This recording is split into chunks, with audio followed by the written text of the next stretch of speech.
వయ్యారాల వెల్లువా వాటేస్తుంటే వారెవా.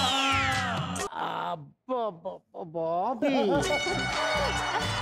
మీ introduction ఏంటి? అబ్బా అబ్బాలా కనిపించారు ఏంటి? అదే చాలా అబ్బాలు వచ్చాయని కదా. ఎన్ని అబ్బాలు వచ్చాయి? ఇప్పుడు ఏం అబ్బా అవుతుందో లేకపోతే దెబ్బ అవుతుందో తెలియదు సార్. డాన్స్ ఎక్కడ నేర్చుకున్నావు? ఏదో సార్ అక్కడే ఇక్కడ అందరినీ చూసి నేర్చుకోవడం సార్. ఊళ్ళో పేడలు ఏమైనా తొక్కేవాడువా? అయ్యి చాలా రాసుకోవడానా టేస్ట్ కూడా చేస్తావా?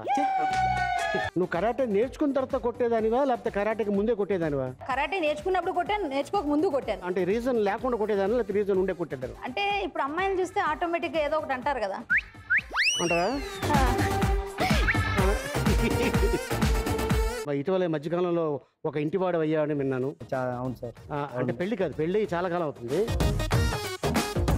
వీళ్ళు ఓకే సార్, మా ఆవిడ ఇంకో ఇల్లు ఉందేమో అనుకుంటారు. మన ఇంటి గురించే చెప్పారు. ఆవిడ చెప్పలేదు నువ్వు మ్యాటరు? అది చెప్పి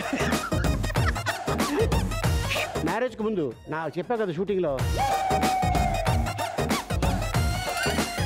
నువ్వేంటి 5th క్లాస్లోనే పేకాట కోసం క్లాసులు ఎగ్గొట్టావంట?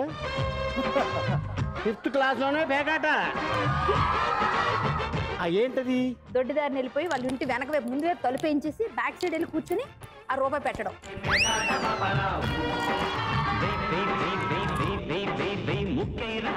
నీది లవ్ మ్యారేజా అరేంజ్ మ్యారేజా? లవ్ పెళ్లి రెండింటికి నేను మోసపోయాను. చెప్పాలంటే చాలా బాధలు పడ్డాను.